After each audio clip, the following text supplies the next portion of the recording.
Hello guys, this is your friend Naruto What If Hub 2.0 and we are back with a new fanfic. Which is What If Naruto Got a New Life? The Ultimate Multiverse Family. Part 3. Hidan. Hidan dug and dug, throwing all kinds of objects out to his sides. Pieces of paper, fabric, old dolls, trucks, a basketball, a hat, 2 buckets, and a bedsheet all went flying. The small chest he was kneeling in front of was notorious for this sort of behavior. Come on already, it's her birthday. What do you want? What is it? I'll do it, please, he asked. When he next reached into the chest, there was a hidden space. Leaning all the way over, Hidan's fingers just brushed a corner of the object he was searching for and he gasped, but his fingers inadvertently pushed it deeper. He stretched out his legs and reached even further into the chest, trying to reach. In this position he was leaning down into it with only one arm holding him up, so when his hand lost its grip there was nothing else to hold him. He flailed his arms, trying to keep a grip on the precious treasure, but it was useless. His arms only hit the side of the wall, throwing him away from it. He landed flat on his stomach in a small, dark cavern. In the last light just before all illumination disappeared, he saw the precious object bounce into a small, shadowy corner. It was urgent that he get it in time, urgent. His arms flailed all around, trying to get a grip to push himself off the ground, but he couldn't do it. His arms slid off the ground uselessly, hit what few handholds there were at all the wrong angles. Desperately Hidan tried to crawl across the ground towards it. He screamed, growled, roared, anything to keep the growing sound of scurrying away from it. His efforts were useless. No sound he made had any effect, and as the sound of it brushing against the floor disappeared, Hidan whimpered and started to cry silently. He would never be able to get it in time for her. It had bounced away, beyond his reach. Now she would be too. Just then his nails found purchase. It was water. He stabbed his fingers into the liquid surface, dragged himself forward until he could stand. A sound of rhythmic splashing came from the far side where the water issued from. He staggered forward, the water slipping from under him, dragging himself back to his feet the first few times but settling for a crawl the last half of the way. His left eye was nearly smashed near the bridge of his nose by some blunt object. He reached up and grasped the stem of his scythe. His grip faltered as he nearly blacked out from lack of air, but he gagged out the current mouthful of air and dragged in another by sheer willpower and pulled. Nothing. He tried to get up and pull it in various directions. It would barely tilt in response to his moving from side to side, but nothing else. The 2 longer blades rotated anxiously, splashing in the water. Their younger sibling was trapped, caught in a rock. It would not pull free. Hidan crawled up to the 3 blades and whispered his apologies to the 2 spinning ones, then pulled up. There was an agonized sound, and Hidan wept as he feared his apologies for destroying the smallest blade would prove necessary. The rock refused to let go, but the other 2 blades were able to reach it as the scythe tilted. They cut into the stone, stabbing deep, like 2 pinpricks in the sensitive tissue of a giant. As they moved back and forth through the material of the cave, it gave way, heaving away from these stabbing, needling objects. The young blade broke free as the rock split, and Hidan's hands slipped down the neck of the scythe as it pitched forward. He grabbed it again at the base of the stem where his eye had nearly bled, and pleaded for his life as the first of the sharp stones stabbed upward into his tailbone in a fireworks explosion of agony. For the first time ever, his pleading found reception, and he kept a grip of the scythe as his face was rubbed bleeding and nearly ground to paste through being pushed through the dirt and stones. He tilted upwards, and gained a bird's-eye view of the countryside below, separated into neat little geometric shapes of different color, with no other details visible from this height. There was another agonized sound which cut off very quickly, and Hidan looked and saw the topmost blade wedged between 2 boulders. The boulders were themselves struggling to burst free from their kin, and this position could not be held for long. Just then a flash of white briefly appeared against the mountain below. Hidan struggled to catch more than a vague sense of motion against the white clouds before the scythe slipped. As he jerked forward and almost fell, the vague sense of motion resolved itself into a seagull. It carried against its matted a red frog, limply dangling and at risk of falling. Hidan's anger boiled over, and he threw his body into convulsions, swinging himself back and forth, until with a roar he let go and launched himself down at the bird. It whirled away, but his hands lashed out, grasping for the air, pulling him nearer through sheer force of desperation and fear until he grabbed securely the bird's left leg. It shrieked and dipped, and Hidan's guts were rearranged in their cavity while it fell. He held on, for above all it must not fall, the precious gift for. The scythe touched his side gently, leaving a trail of coolness in its wake. Hidan reached his left hand for the seagull's leg, but it wouldn't move. Nothing would. His eyes opened wide, and a field of colored clumps came into view. Was he low enough to see the individual trees? No, it was carpet. His left hand wouldn't move because he was trying to push it through a movable floor, turning himself onto his right side as he did so. The stem of the scythe met the floor and was pushed up, forcing the blades back again over the trail of coolness as they moved more to the center of his back. His right arm was somehow both tense and completely asleep, so he just fumbled it into position and leaned on it to look around. Kakuzu sat on the bed, watching and patiently waiting. Hidan met his gaze and stared back. Kakuzu blinked and looked at his phone, not interested in a wake-up game. The bright lighting shining off the leaves of the distant trees outside told Hidan all he needed to know about why Kakuzu grumbled under his breath as he looked. The older man put his phone away and looked down at Hidan again. "How does that thing stay on your back?" he inquired, raising an eyebrow. Hidan was a little mad from the sudden wake-up. "What thing?" he retorted. The scythe rested against his back, no longer cool but warm to match the rest of his body. Kakuzu figured he had time for pointing out the obvious later. "Never mind. Let's go. It's after 10. Hidan's unhappiness disappeared into a puff of smoke at that number. "Hey, I got some nice long sleep then." He got up off the carpet, brushed his arms off in case there was any dirt, and followed Kakuzu out the door. They met Konan in the kitchen. Something about the way her eyes changed when she glanced at him told Hidan her dreams had not been of the calm and fluffy sort. He didn't pick up any painful or angry sensations though, so he figured she was okay. Most of her attention stayed on Kakuzu, for he was the one in doubt. "What have you decided?" she asked, voice carefully neutral.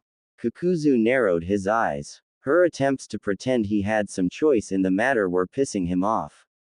His voice also carefully neutral, he replied, "Someone needs to look after this little idiot, and I don't exactly trust you with the job."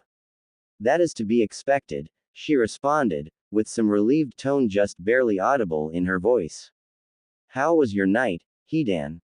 Hidan's face went blank for a few seconds while he tried to remember. Haltingly, he muttered, "I woke up from a dream where there was a present I needed to give you, for some event, and a little sky rat flew away with it, and I was buried but then on the side of a mountain somehow, and my hands kept slipping everywhere, like they always do. I think there was a treasure in a house, and maybe a fan in a pool of water. Or, I forgot everything else." Konan smiled. "You dream of doing kind things." Hidan grinned at her. "If I ever remember what the present was, I'll give it to you. Small enough for a winged vermin to carry has to be manageable, right?"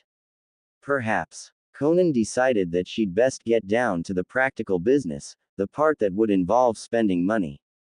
"You seem to be happy sleeping here, as am I. We'll need supplies to make this building livable. Any suggestions?" Kakuzu wondered why she was asking them for suggestions. Perhaps she wasn't as high and mighty as he'd thought. "Some food would be nice. That corner over there," he nodded to the right side of the kitchen where the cabinets ended, leaving an unoccupied corner, "needs a refrigerator in it." Hidan looked around but didn't see any space. He frowned. "What about ice pops? Summer's coming up, you know. We've gotta have somewhere to keep the ice pops." Kakuzu nodded, although he disagreed with Hidan's reasons. Conan motioned behind her to the adjacent room. There is plenty of room in there for whatever you need. We only need one thing, and that's a freezer. Hidan wondered about her vagueness. Do they not have freezers where she comes from? He glanced at Kakuzu, who glanced back with a similar questioning look. Conan noticed this exchange and decided to come clean. I woke up in this world the day before yesterday, in the mid-afternoon. I looked through the abandoned houses, hunted, found someone to talk to who told me about his experience discovering he was not a normal person of this world, and went to sleep. The entire next day was spent planning, finding this place, and locating all of you. The only thing I have had time to learn about this world is that a great many things exist which I do not understand. Whatever it is you require, you will have to acquire. Kakuzu's eyebrows shot up, and Hidan grinned from being very impressed. Kakuzu would have time to indulge his dislike of being forced into such annoying, unpleasant, perplexing circumstances later. For now, all these things were overshadowed by the fact that the person who had done this to him and a boatload of other people was a woman who had spent one day in their world, understood nothing of their technology, and was dealing with all of her loved ones, co-workers, and herself being dead at the same time. And here she was, getting down to business on her second day. If there was anything he could respect, it had to be such resilience. Hidan figured she would need someone to show her round, then. Who better than yours truly? For the second time in as many hours as they had spent in each other's company, he gave her a thumbs up. Kakuzu rolled his eyes and made some sarcastic comment in his thoughts about Hidan appointing himself as Queen's servant boy. Conan started to be quite concerned, which was not the feeling he was going for. As soon as Hidan registered that reaction, his smile fell and he wondered what he was doing wrong. Conan skillfully and conspicuously changed the subject. I would assume those are food storage devices. So, aside from places to keep food, what else? Since she didn't have the slightest clue what they would consider necessary, she made herself useful by conjuring a sheet of paper out of her cloak and retrieving her pen. Someone would need to keep an orderly list of supplies. Hidan mentioned, I ran around a lot while we were waiting yesterday and checked out the place. All the rooms have a bathroom in them, and the faucets work. Ooh, speaking of yesterday, have you seen the basement yet? Yes. Water in bathrooms is generally used for bathing, not drinking. Do any other rooms have drinking water? Ah yes. That baby could stand a little renovation for cleaning purposes, but otherwise it's like it was custom built. Hidan then considered her question. What's wrong with bathroom water? I drink out of the streams we have running in the woods here, which do not have any kind of pollution running into them. I checked before I decided to drink from those things, and the faucet water doesn't taste very different. Kakuzu wondered how his companion could be so artfully clueless about things he was supposed to know so well. What's wrong is that those faucets are located in the bathroom, a place that reminds people of germs and filth. A toilet seat's technically cleaner than a kitchen cutting board, but you still won't catch me eating off one. Think of how other people will think of it, Hidan. Hidan looked thoughtful, and scratched his head idly. Then he turned, approached the cabinets on the right, and opened two of them that had their handles together in the middle to reveal a hole in the wall where a pipe would have gone. Looks like there used to be a sink here. Conan agreed, but, why the hell do these cabinets have tops then? Kakuzu asked. When I was exploring the abandoned houses the day before yesterday, many of the beds had sheets on them. Could that be relevant? Hidan snorted. What? You think you're the only one to sleep in those things? Please. The other two looked sharply at him in unison. What? I've seen signs of human use and the occasional people in there at night. I don't know anything else, okay. What are you guys staring at? Conan thought back to her recent stay there and the signs of complete abandonment she'd observed. What signs were those? Hidan replied, some person-shaped depressions in the beds, doors opened where I hadn't left them open, shit like that. Wait, no, it was windows opened, the doors were closed. I think one time there was some sound from the basement. Conan immediately wrote something in very large size across the top of the paper. Hidan, you and I are as of right now assigned to exploration detail. You say you have already explored this entire building, and I have seen the bottom floor and basement, so this location can be confirmed safe. Every other building on this entire street must be checked, thoroughly, inside and out, by the both of us. You can detect people or other sentient beings easily, and I know what to look for as well as having some searching jutsu of my own. I'm classifying this as an urgent mission, to be completed in a week at most. Kakuzu facepalmed. Of all the things, after I agree to stay here for your ninja games, now we find out we're stuck between the town and a nest of nocturnal creepers. Perfect. There goes the neighborhood. Neighborhood. Hidan started. That guy who was like us. Who the was he? An asshole or a cool guy? He demanded of Conan. His name is Hitaki Sakumo. He has a group of his own somewhere. She did some quick geographic calculations in her head, to the east of here. His entire clan is half-beast, which is why they were very well aware of being abnormal and needed no convincing to gather. So far, all I know of what is going on here is based off what he told me. He was very helpful. So, not an asshole, Hidan concluded. Did you know him? Original him. I knew of his original. We did not live in the same village, but news spreads of outstanding ninja and their feats very quickly. He was known as the White Fang of the Leaf, had his battle skills recorded carefully in every bingo book, but unfortunately died by his own hand after deliberately failing a mission to save some of his comrades. Such sentimentality is not appreciated in the world of ninja, especially not from elite ninja who must carry out missions essential to the security of the country. He left behind a son, Hitaki Kakashi, who is just as talented as his father. His clone here seems very gentle and unaware of his own skills, but just as sharp-minded. Hot shit, Hidan exclaimed. People in your world hated on him so much for saving lives that they drove him to suicide. That's up. What's a bingo book? It's a book of elite ninja which contains information on their strengths and abilities. Ninja recorded in the bingo book will fetch extreme gratitude for their death, and are usually wanted criminals and traitors with bounties on their heads, so it's open season for anyone powerful or stupid enough to think they can catch one. Of course, elite ninja who still belong to a village may be noted in other countries' bingo books as noteworthy enemies. Wow. Shit. We, probably aren't going to do anything like that, because in this world that counts as all kinds of up, Hidan stated. He looked to Kakuzu for confirmation, and received it. I didn't think you would. Let us save that for the second week. We'll need time to gather everyone and get set up, if indeed everyone else chooses to stay, before we contact his group. I would expect a man of his abilities and so suited to what is considered appropriate in this world to be placed highly, so most likely the rest of his group can be counted as allies. She stopped writing in mid-stroke. Wait, that doesn't make any sense. Kakuzu sighed. With encouraging elbowing from Hidan, he muttered, seems it's time for me to give up the act. Orienting his body fully towards her, Kakuzu allowed himself to show great interest in the portions of his face that were visible. What other mysteries are there? He asked, audibly eager to hear more. Crap, swore a voice from outside. It was Kisame. He poked his head around the doorway. There was no smell of fish to most people's noses. Hidan's was more attuned to such things. He must have taken some time to freshen up this morning. What has this lady done to you, Kakuzu? Told us some cool shit that she hasn't told you yet, because you took forever to get here, that's what, Hidan gloated.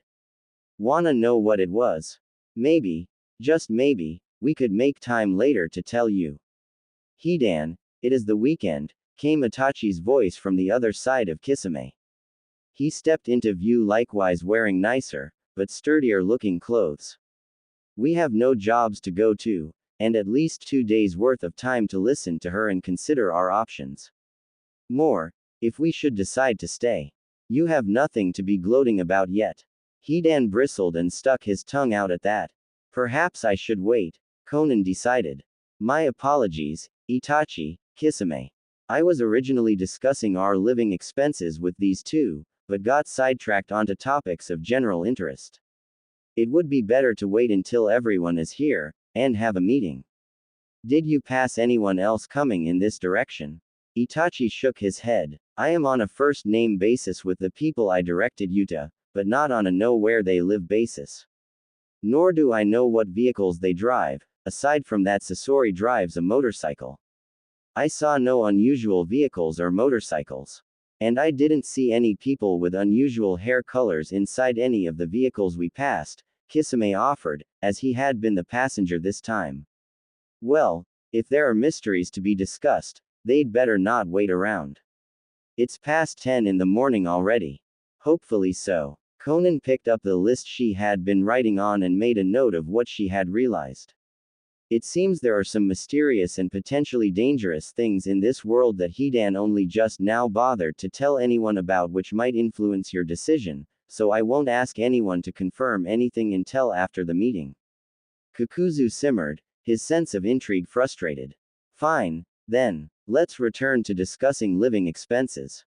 We already mentioned the need for a refrigerator and a freezer, and we found a place where a sink should go. No one had closed either of the cupboard doors, so that was plainly obvious. Hidan confirmed all the rooms have water, and it tastes clean. Food, water, he didn't mention any structural problems. Kakuzu knew that was not the same as not having seen any and narrowed his eyes at Hidan. Did you see any problems, Hidan, aside from that missing corner of the roof?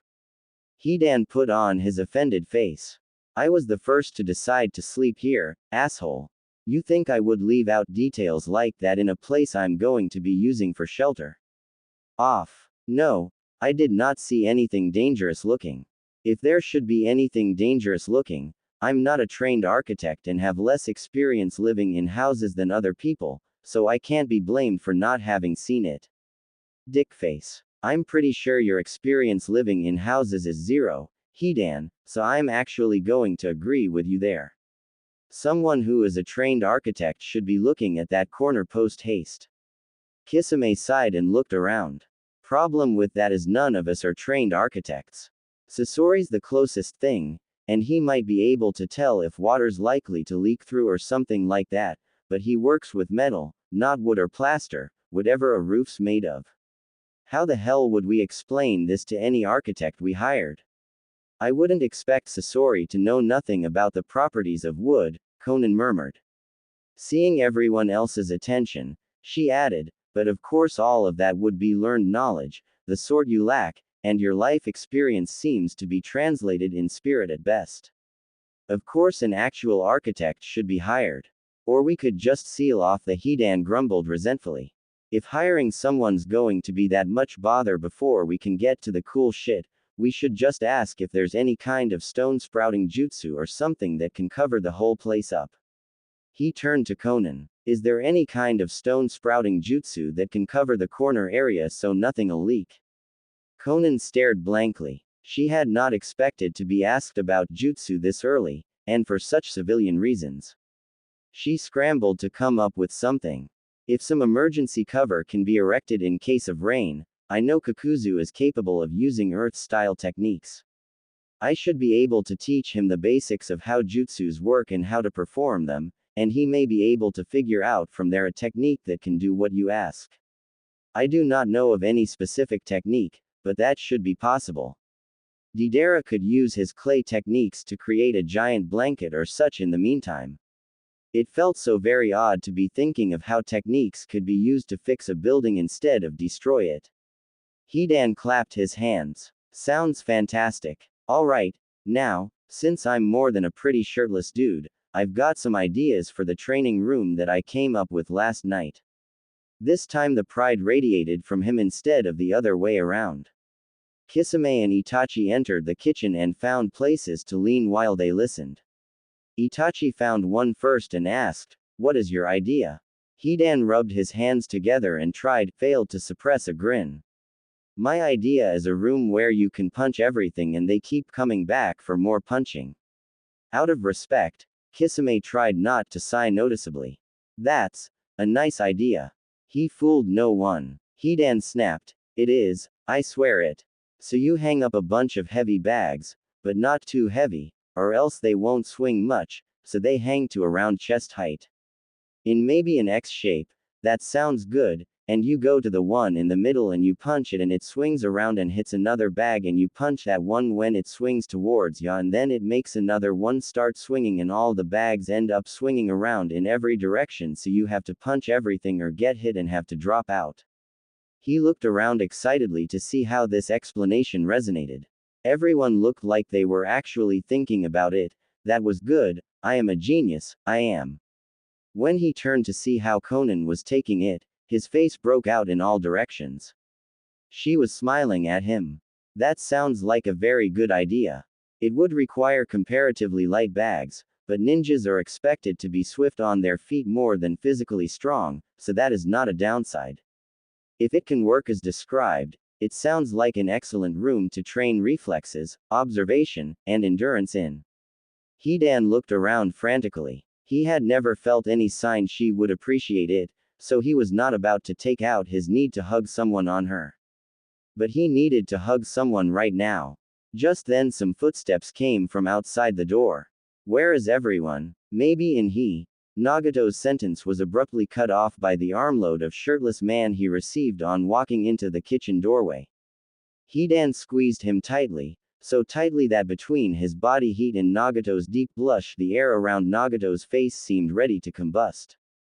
Nagato was lifted off the ground by sheer joy and forced to hold onto Hidan's body to stay steady as he was spun around. The blush disappeared, but Nagato panicked because he knew full well where the blood that was no longer in his face was headed. The smell and feeling of being so tightly held was intoxicating and scared him into paralysis. He heard Yahiko laugh behind him. Since this all happened in the span of only a couple seconds, Hidan experienced a mood whiplash that left him disoriented, from sheer joy at his achievement in ninjutsu to the cold sobering paralysis of fear. He overcame the paralysis and forced his arms suddenly open, dropping Nagato a few inches to the ground. The redhead stepped back and tightened every muscle in his body that he could control, even hoping that the blood would rush back into his face. The combination of everything confused his circulatory system greatly, and he would have fallen down if not for Conan's hand suddenly pressing on his back, steadying and calming him. Everyone was staring. Nagato reflexively adjusted and stepped forward, pretending that being suddenly dropped by Hidan had unbalanced him just a little. He swallowed, tried to moisten his mouth. And anyone want to explain what that was for? Hidan gave all of his voluntary muscles another tensing before laughing. Conan just confirmed I'm pretty awesome, so I needed to hug someone. You were convenient. Nagato wasn't sure whether the best course of action would be to stay close to Hidan so he would know when the shirtless man was in a hugging mood, or stay far away and keep someone between them at all times. Everyone was still staring. He looked back at Yahiko, who was still smiling. I'd rather not be. So, what has everyone been talking about? Hidan had a plan for a training room, Conan summarized. I'll discuss his idea with whoever is going to be in charge of setting it up, since Hidan has another mission to do. Speaking of, have either of you seen Deidara and Sasori? Hey, Hidan yelled, as if outraged. I just realized something. The acoustics of this place are frickin' weird. What? Murmured Yahiko, speaking for all. Even when we're in the mid. The sputtering, grinding sound that they had all heard last night cut him off. It died down in a few seconds. As I was saying, when we're in the middle of talking we can't hear car engines from all the way in here. But even in the middle of a sentence the sound of a motorcycle cuts right through like we don't even have walls. The shit is up with that. Conan patted him on the head and left to greet the newcomers. That was the moment Hidan realized he liked being patted on the head, and started involuntarily purring. He looked to Nagato hopefully. Nagato backed away as inconspicuously as he could. Yahiko wondered why Nagato would be the one looked at, then wondered why he was wondering that. He blushed mildly and looked away as inconspicuously as he could. Kakuzu missed nothing and gave up his usual grumpiness for the freedom of letting himself be fully entertained, just for a moment. Itachi filed it all away for later perusal. Conan stepped into the lobby just as Deidara and Sasori entered. Deidara was smiling in a way he had perhaps been too tired for the night before. Sasori snuck glances at this every so often, confusing and mollifying himself by doing so. Deidara rushed forward. Sorry we're late. Yeah. The thing last night was Ria ally far past my bedtime, yeah, so I had to sleep in. Did we miss anything? Conan decided the room opposite the kitchen doorway would do. It seemed not fitting somehow to hold an actual meeting about important topics in the kitchen. Instead of answering, she gestured for him to follow her, and turned back to the kitchen. Deidara turned to Sasori for explanation, then realized she was walking away. He realized she must have a slightly different culture or something, that weird petting motion must have been her way of asking him to follow. He ran a few steps to catch up, Sasori doing likewise as he caught on. Conan stopped in the doorway and addressed everyone, interrupting Hidan's purring. I do not wish to hold such a lengthy and, I suspect, very important meeting in the kitchen. The material there is to talk about, let's talk about it somewhere else. Hidan's ears perked up as much as they were able to. The sunroom. Conan looked at him blankly, so he pointed out the doorway in the direction of the room opposite. Her eyes got a strange expression, and she nodded. With this many people around, it was hard to tell if a subtle influence even existed, but he thought some bittersweet combination of feelings might have crossed the space between them. He wondered why, as they filed out of the kitchen and into the room opposite, Conan shutting the door behind her. At this time of day, the sunroom did not have any sun shining in it. That was good news. There were no seats aside from a neglected stuffed chair in a corner. That was bad news. The floor was carpeted in a thick, soft layer which solved everything. Hidan and Conan went to the middle of the floor and sat near each other, legs folded beneath themselves. He smiled up at everyone else, questioning why they were standing, so they moved around the floor to form a rough circle and sat cross-legged. Dei was reminded of kindergarten. He wondered what lessons they would receive. General. Conan pulled out the paper she had been making plans on. All right. As Kisame and Itachi know, this meeting was planned in response to a discussion with Hidan and Kakuzu that went off track from supplies to mysteries and possible dangers. I don't want to do everything, so would one of you please summarize? Hidan squeaked. Called it. Okay. So, the sink. We found a place where the sink should go in the kitchen, and it didn't make any sense because the cabinets there still had tops. So we were wondering what was up with that, and Conan mentioned she'd seen some other funny things while she was going through the abandoned houses the day before yesterday, which is apparently the day she got here.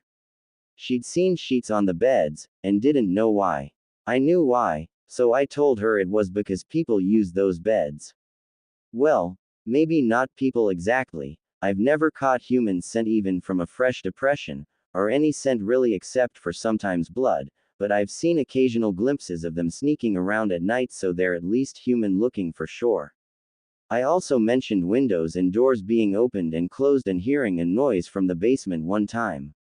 Basement noises must indicate bad things where she comes from, because she immediately assigned the both of us, me and her I mean, to check out all the other buildings on this street. Kakuzu said something to remind of me of something she'd mentioned earlier, which was that she met some guy who was like us, with weird abilities and not trustable memories and shit. She told us about that guy, who is friendly and like a werewolf and shit, and then got a funny look on her face, and that's where Kisame broke in, so we stopped. Did I miss anything? No, but he had done something equally bad. Quick as a lightning bolt, a scenario flashed through Conan's mind in which she called him out on this right now. She decided the outcome of such a scenario would be bad.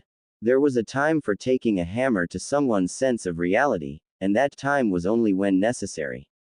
She began to contemplate how slowly she should introduce certain concepts to the rest of the group. In the meantime, Hidan would definitely need to be given some standing orders. That would be best saved for after the meeting. No, everything I recall discussing was there. Technically true responses are the best kind of responses. Does anyone require more clarification? Nagato's eyes suddenly widened, and she could be pretty sure that if he'd had more color in his skin to begin with, he would have paled visibly.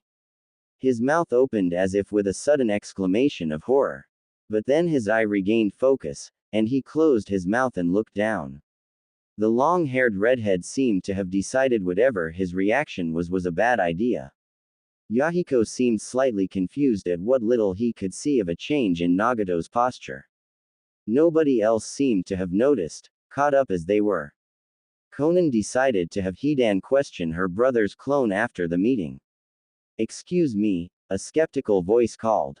Sasori's glare surprised everyone. Even Deidara, who had seen an occasional glare from Sasori in defense of him, was startled.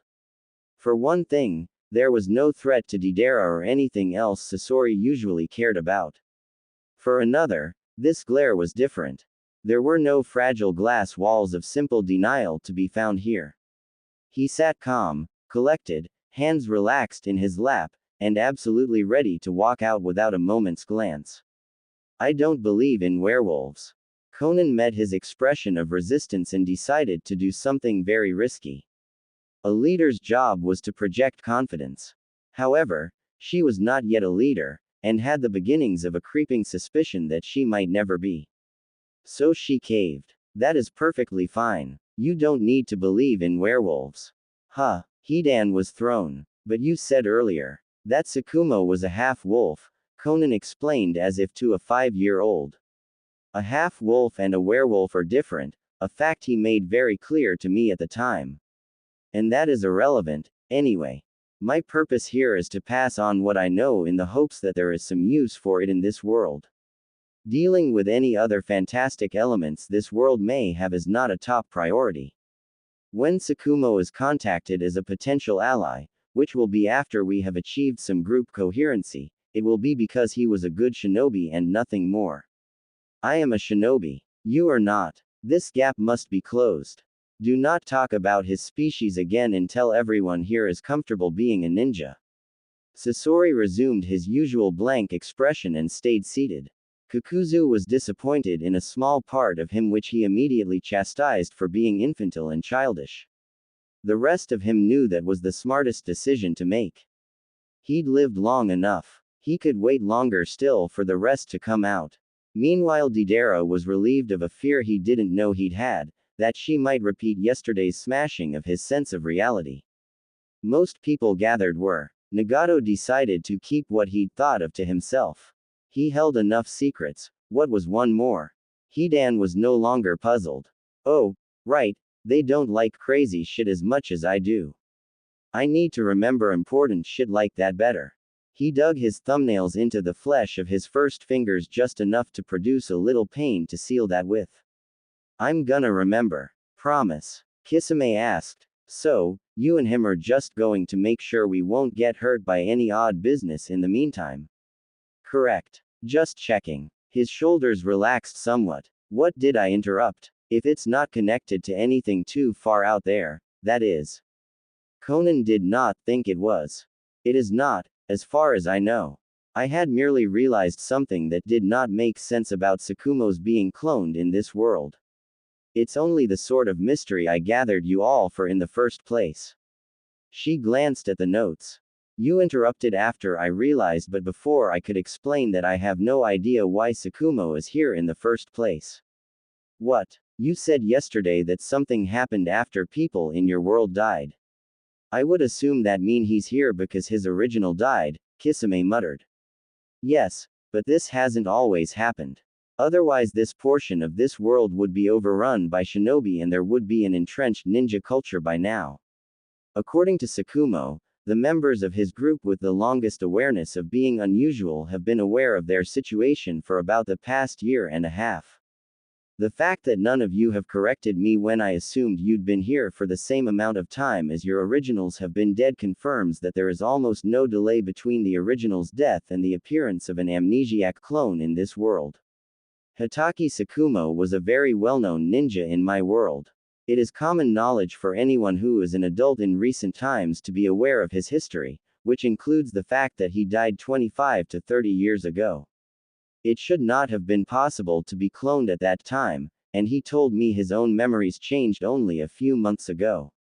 It doesn't make sense. There was silence. Nobody could think of anything, even those that tried to think of something blatantly supernatural and as unrealistic as they could.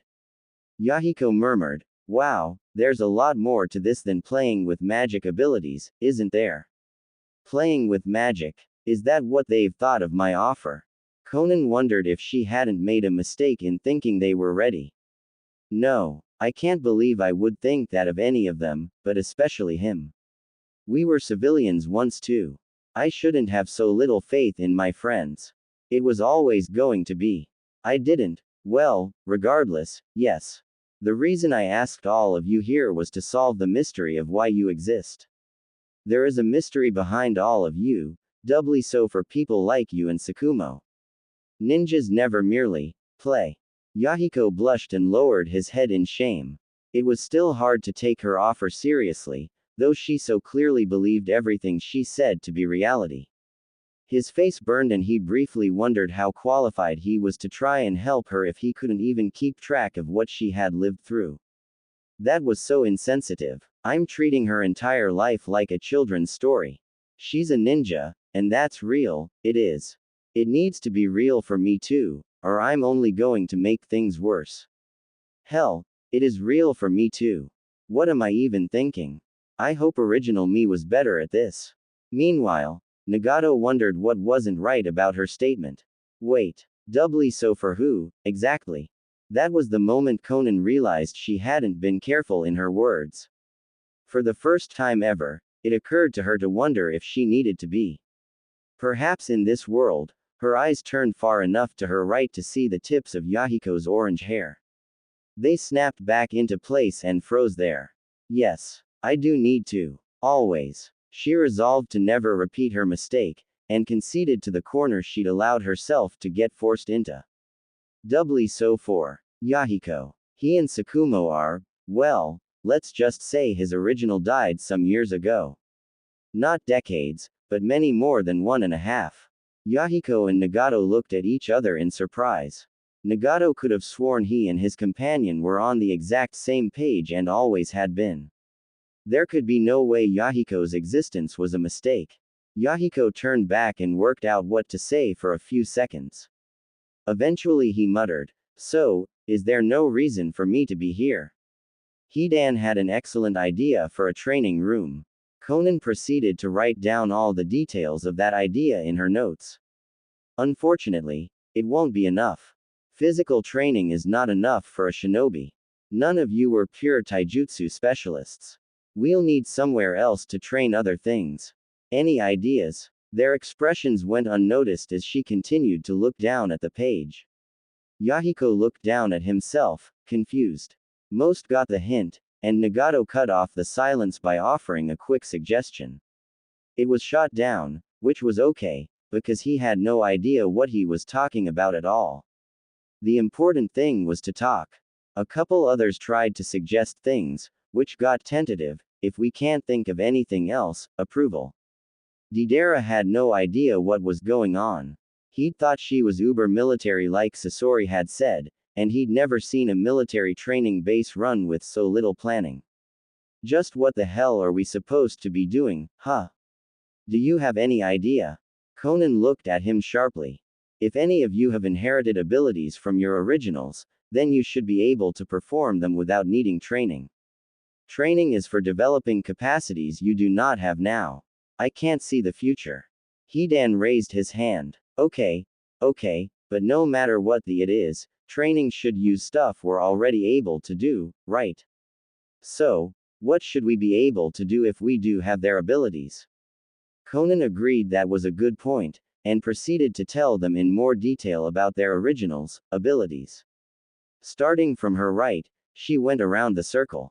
Nagato, you specialized in the use of jutsu using all 5 elements, as well as some other Rinnegan-only techniques.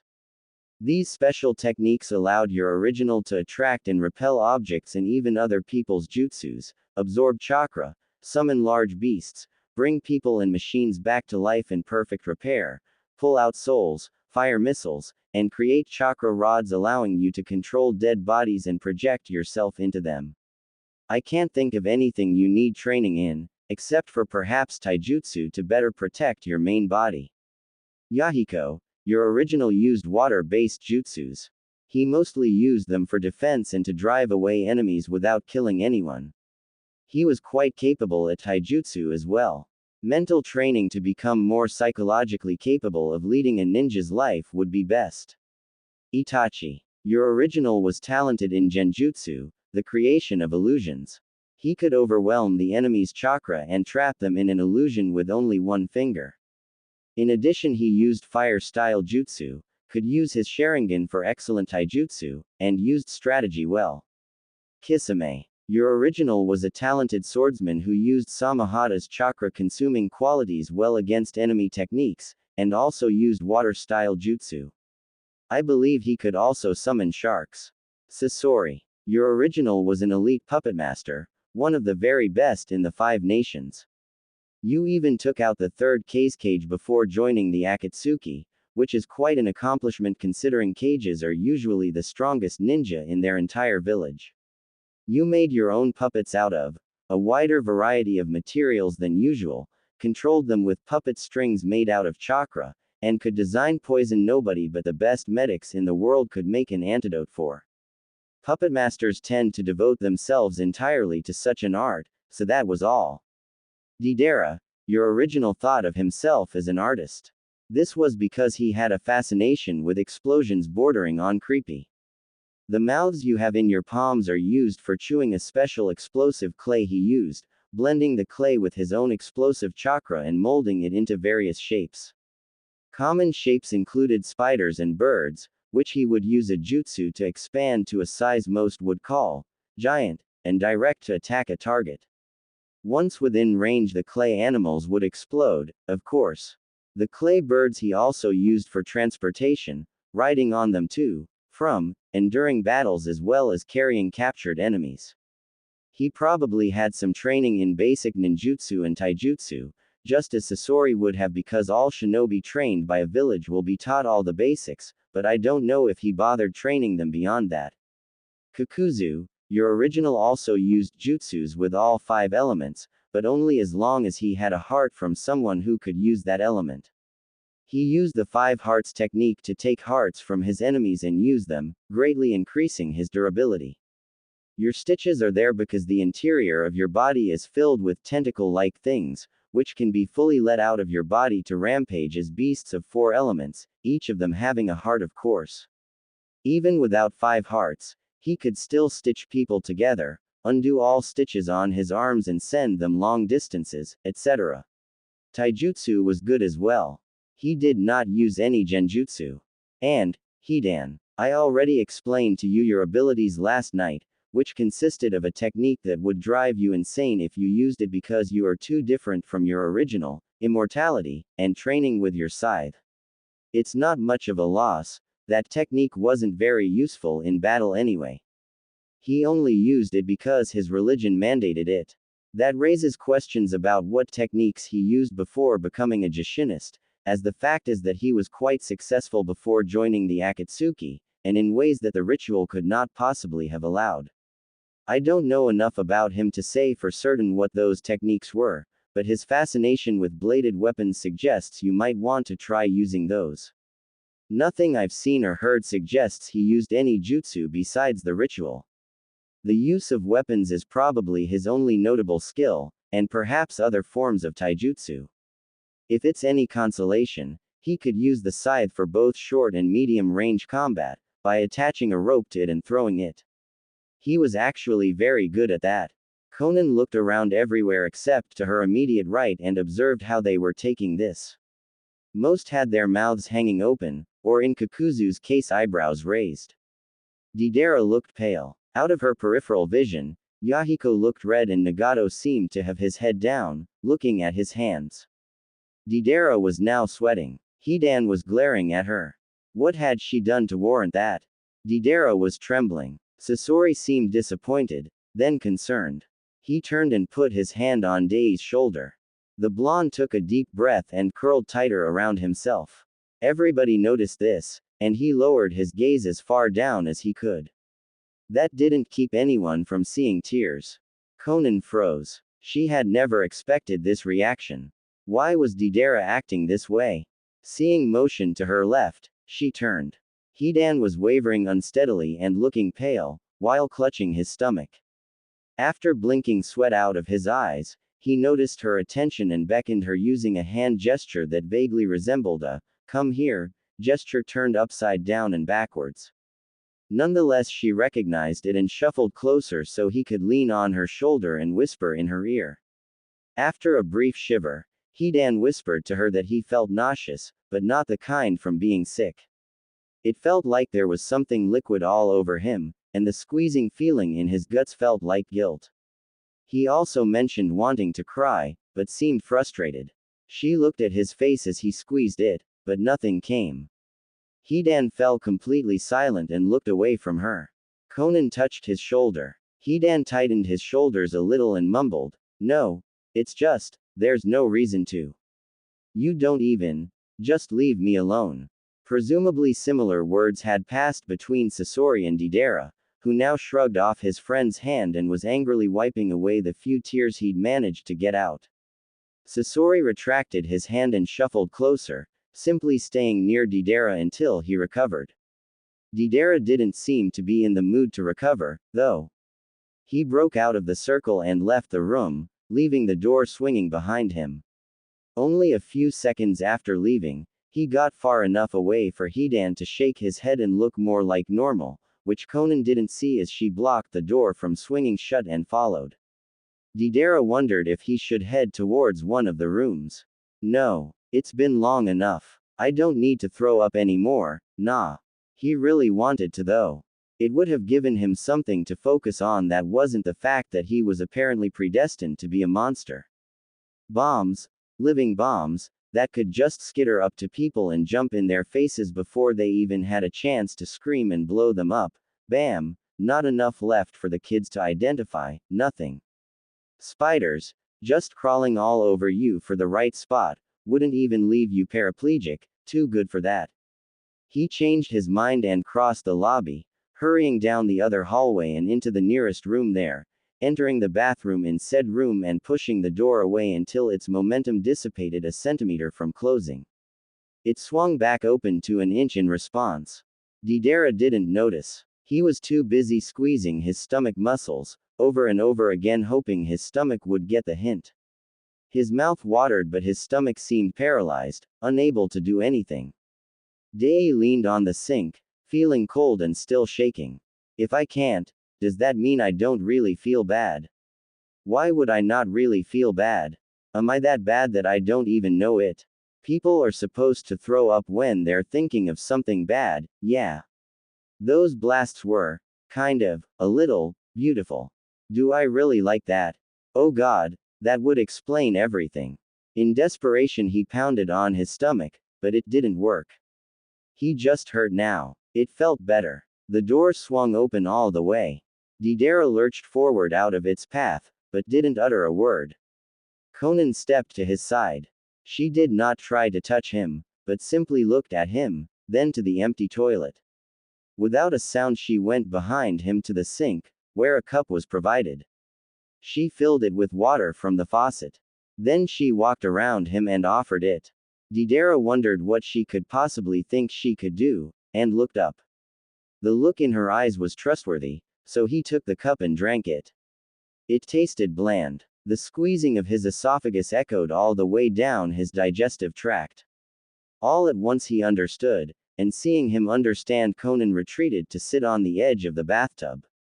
The first didn't do it, so he refilled the cup and drank it again. Then again. After the third time the message got through, and it proved very fortunate that the sink was right next to the toilet. Deidara wondered if he was going to die of suffocation, but just as stars began to cross his vision, the cramped shaking of his abdomen subsided. He got his arms behind him before he could fall down and managed to crawl backwards enough to lean against the wall. He allowed his eyes to close for a second, then panicked against the possibility of them staying there like they wanted to and leaving him to wake up in a nice comfy bed where people would want to make him feel all better. He pried his eyes open, back to the too bright bathroom and the cracked plaster behind his head and his left shoulder pushed too far forward by the sink. Absorbing all the too bright light like a shadow, Conan sat across from him, still looking with a faraway look in her eyes. Didera wondered if he could reach any toilet paper from this position to clean himself with. That's stupid. Why would I even think of that now, huh? So shallow. He exerted some effort to wipe his mouth with a sleeve instead, and uttered a high-pitched squeak. He tried again, and spoke. How many people have you killed? Conan disregarded the formalities and answered the question he really wanted to know. You did not enjoy it, and you have not enjoyed it at any time since, Didera. He gaped. But the blasts were kind of awesome. A personality like yours would always like impressive, loud things. That is at the core. The consequences of such things are a different matter. Little children only enjoy their actions, not all the consequences of them. Whether or not they still act like that as they grow depends on what they learn about the consequences and what they decide. You have no shared memories. You have no shared decisions. He had nothing to say to that. But did it even matter? He hadn't been a little child. Had she? What about you? Conan looked down somewhere to her left, thinking of what to say. Enjoying a blood spray or a scream looks very distinctive. You do not look like that. What? Who? What could that possibly mean, huh? She looked back at him, mind worrying to determine how much to say. It's unclear how many decisions there were to make. How much learning could have changed things. In reality, there is only one danger for me, or for anyone else. Conan stood up and looked down at him, sprawled on the floor against the wall as he was. You can still fly. What? Fly? How? I don't think I can. Not so easily. Wait. He realized she was speaking literally and remembered the other uses she'd mentioned for the clay beasts. The pit of his stomach soured a little as he thought of spiders, but he pushed it down. They're only animals. Only animals, yeah, made out of clay, that I should be able to control so it doesn't explode, yeah. Only animals. Animals can be used for a lot of things, yeah. Pranking Sasori with a bunch of spiders in his bed would be kind of cool. I never need to think of Halloween decorations ever again. Nobody ever got blown up by a decoration, yeah. He was glad to note that picturing giant white spiders in the middle of some glittery decorative web actually did help slow his heart down. Gratefully, he reached out a hand. Conan seemed confused about why he would do this, but took it and held on as he stood. When he was upright, Didera managed a small smile. She took this as a sign he would now be all right by himself, inclined her head politely, and left. Day stared after her. He knew it shouldn't be any surprise, after the way she talked so easily of other things.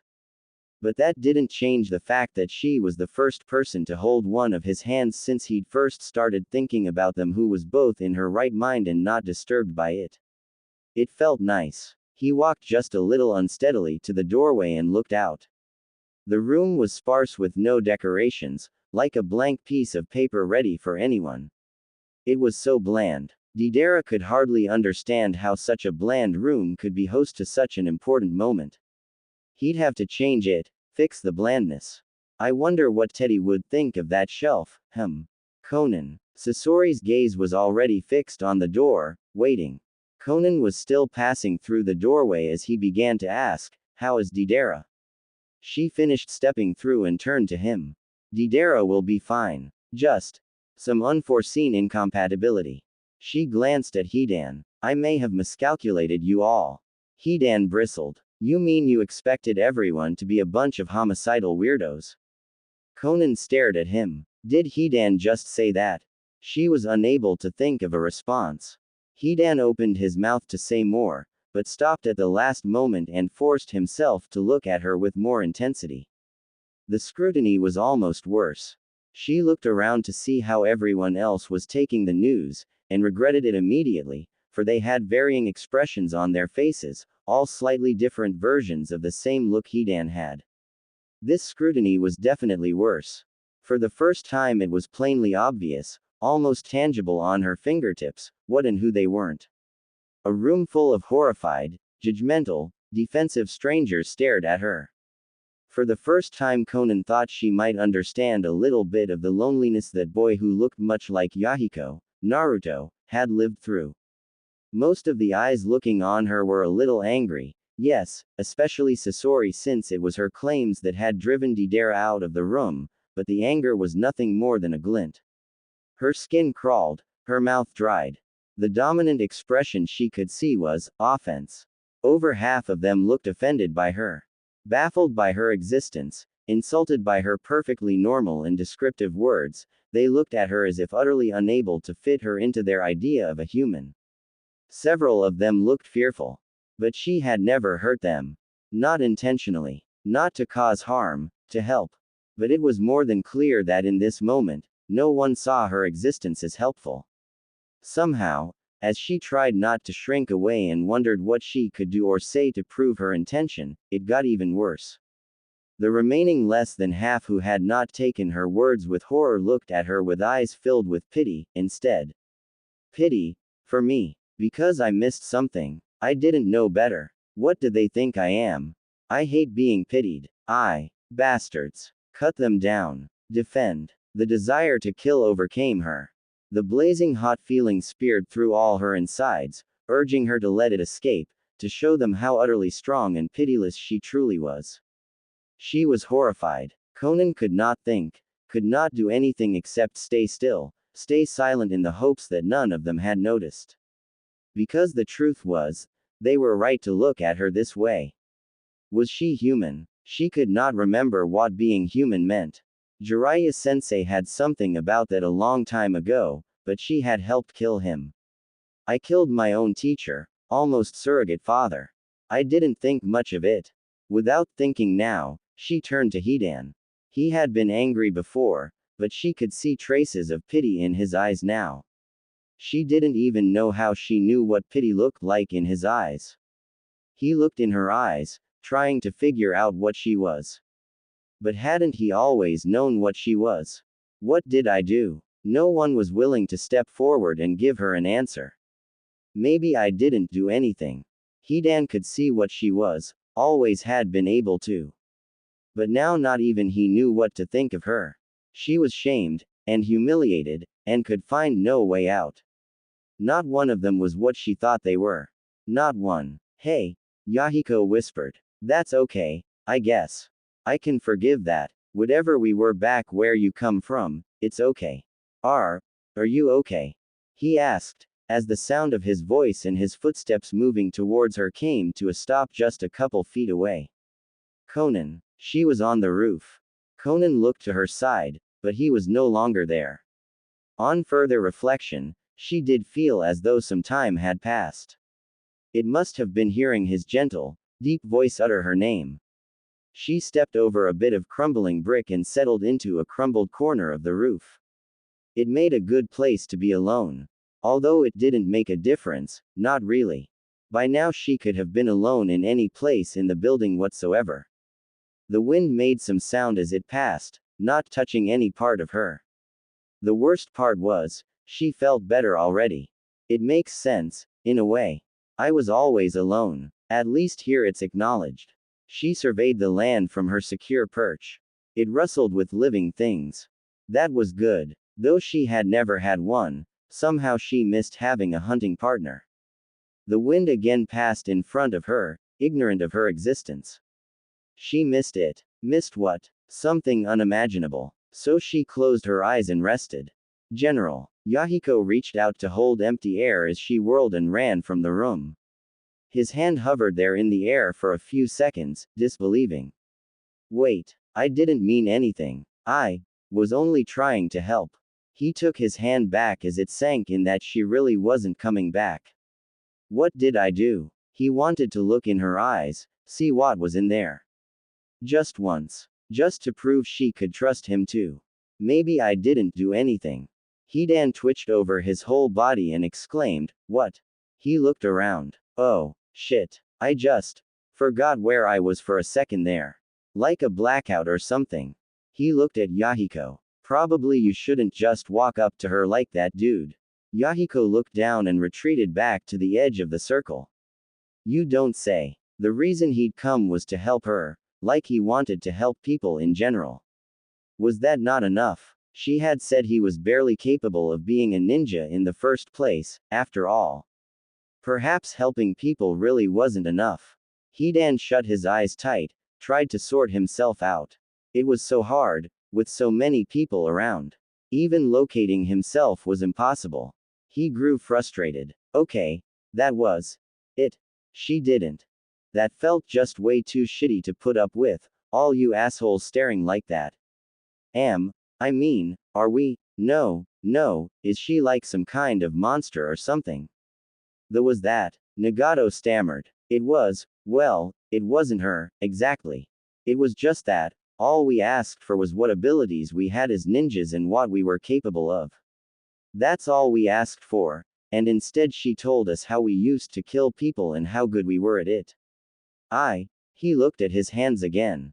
I get that ninjas are a kind of person that fights, but I don't want to pull out souls or anything. Firing missiles. I thought, when she said we used to be ninjas, that it would be something. He looked around and gestured helplessly. Something a little more like that trick she did with the paper butterflies. Which sounds really dumb now that I say it, actually. Perhaps that was all she had to share, Itachi murmured. Kisame shook his head. No, she did tell us what our originals were like in the process. Enemy this, enemy that. Even I don't think of the world like that. It was like she was using that word to mean everyone that's not us. Who does she think of as an enemy? Are we close to being on that list? Hidan shook his head, still trying to get himself in order. No, I didn't get any weird signals or anything while she was talking, just some other shit. Maybe thinking like that is just normal where she comes from. Sasori's tone of voice was even, level, a proclamation of undiluted truth. I don't want to become any more like a world where that's normal. I won't let anyone put up with that. He had nothing more to say beyond that. Everyone who mattered knew that he fixed things. Built things. It was a waste to him to do otherwise. And of course Deidara didn't need any more stress in his life. Sasori heard his own voice from years ago echo with advice just as wise as it had always been. Kakuzu leaned back against the wall. If my opinion matters to any of you kids, I'd like to point out that I don't disagree with what she said. He looked up to meet everyone else's gaze. It is accurate to say that people always have a motive for what they do. In our world, it's only to get your money or your vote. In her world, it's to kill you. I dislike the gruesomeness of that, but the concept is the same. There really isn't much difference to be horrified about. It only seems like it. Yahiko looked up at him with a desperate tone in his voice. No, that's not true. Kakuzu did not think this was the time to let children down gently. My point proven. Even for the defense of his friend, Nagato's words failed him. He looked between Yahiko and Kakuzu.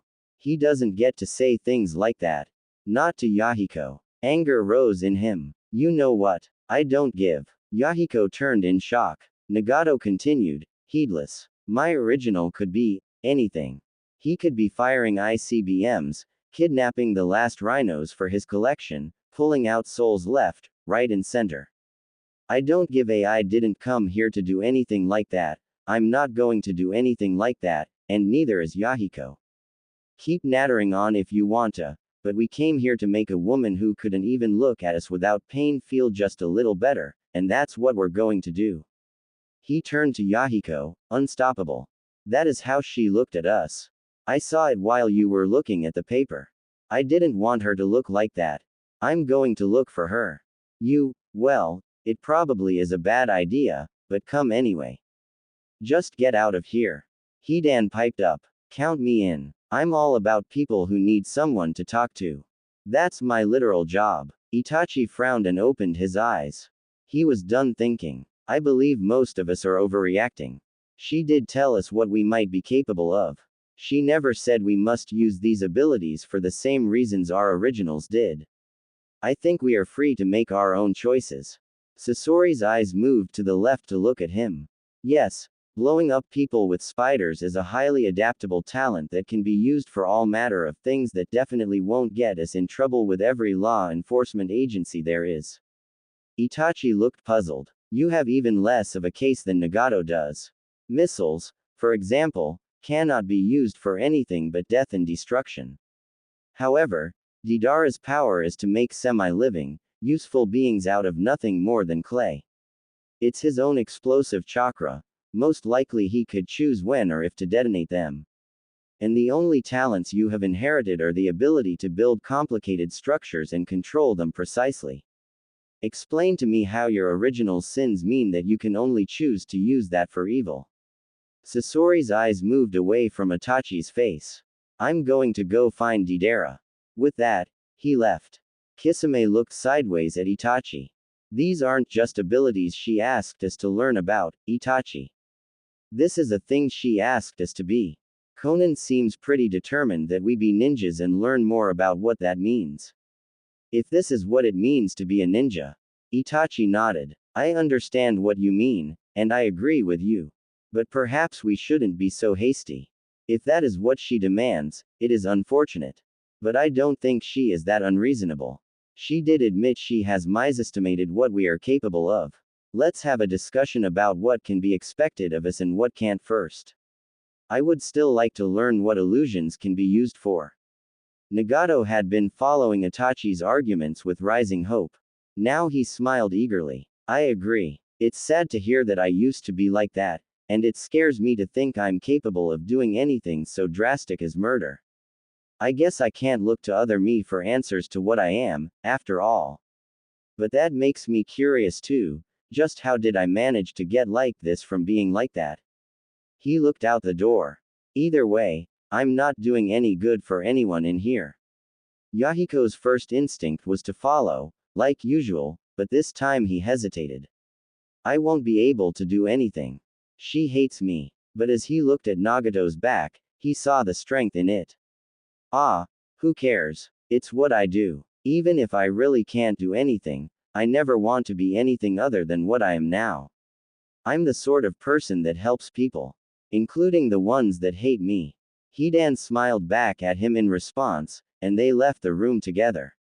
Once in the hallway, Nagato stopped. He looked to the lobby, but didn't move. The lobby would be lit at this time of day, and he didn't think she'd be there waiting for them this time. He turned to Hidan. You had some discussion with her last night, got to know her a little more than anyone else. Do you have an idea where she might be? Hidan scratched at his head and focused for a moment or two. She was probably still feeling what she'd been feeling just a few minutes ago, which meant that if she was nearby he should be able to feel it. He did not. He could have focused more to expand his field of view, but didn't bother. The fact that she wasn't anywhere in a radius of several rooms was more than enough information. Nagato was right. He had gotten some sense of what she was like last night. She seemed a little similar to himself, somehow. Hidan didn't know how or why he thought that, but would never consider doubting his instincts. He smirked and said, well, I know where I would be if I wanted to be alone. He then led them at a pace they had to run several times to keep up with to the stairwell, up to the second floor, and over to the second floor's cross hallway which had in place of the kitchen some maintenance areas. Here there was access to the roof. He remarked that he hadn't used the stairs before so they were probably very dusty, but he figured they would like actual stairs better than the method he used to get up to the roof. Neither of them was willing to guess what that method may be and agreed they would. It turned out the door was more disused than they'd thought. Hidan tried the handle, but the handle itself seemed almost gummed in position. When he finally succeeded in turning the stubborn mule of a thing, the door itself was even worse. The handle was too small for anyone else to assist, and when he let go the string of curses ready to leave his mouth in vehemence at the little object were cut short by the observation that the handle stayed twisted. Yahiko could not help but laugh at this. Nagato had to admit it was pretty funny. Hidan felt a little humored from their influence, but kept himself sober and waited for them to stop. When they finished he rubbed his hands together gleefully and chirped, So, who wants to turn this obnoxious shit to splinters? Yahiko wondered, if you're so happy, why don't you do it? Hidan glared at him with a surge of ferocity. You think I'm going to dull my beautiful precious on wood? Besides, chopping through it would be disappointing. That's nothing like the reducing to splinters that I asked for. Nagato's brow furrowed as he tried listing things on his fingers. Animals? No. Missiles? Hell no. Dead bodies? I'm not even. No. That was a really long list, she said. Give me a few minutes. After about a minute and a half of watching his facial expressions change as he worked his memory back through the list of things Conan had claimed his original could do, Yahiko and Hidan were rewarded with a lightbulb expression and Nagato muttering, "Oh, yeah, that could work. You guys, get out of the way." They did as requested, scattering to either side of the door and moving to the other side of the hall, just to be safe. Hidan began to bounce up and down on his toes, clenching his fists in front of him and prepared to do that same combination of sounds he had made the previous night. Yahiko felt like SpongeBob in one episode where SpongeBob had started chewing through his arms like popcorn in anticipation of something. Could they really do it? Could any of them really use jutsu, do all these fantastical things? It was time for the truth of what they were to come out. Nagato's mouth dried. As he reached out and spread his hands a few inches from the door, he grasped the enormity of what he was about to try. It was one thing to think that he could be capable of so much more than he'd ever dreamed. It would be another to really prove it. The performance anxiety was huge. He knew that his friends must also understand the importance of this. Slowly, to calm his racing heart, he closed his eyes and took slow breaths. It should be instinct, Nagato. Doing what you've supposedly done so many times before should be easy, muscle memory. Relax and let yourself go. He looked at his hands, those ordinary-looking hands. It was unbelievable. Nothing about this felt easy or instinctual. He began to panic, thinking that he would surely make a fool of himself in front of everyone. No, I'm just psyching myself out. I just need to stop thinking. My mind is getting in my way. He grit his teeth and closed his hands, just a little, not enough for any of his fingers to meet. Stop thinking. Stop thinking. Stop thinking. Just pull. His fingers shot out from his palm. Yahiko jumped and bit down as if he did have his arms in his mouth like popcorn. Hidan jumped and gasped as the air around them shifted in a way that dazzled his senses, heightened as they were. Nagato gasped as he became aware for the first time of a current inside him, which now jumped its banks and surged inward.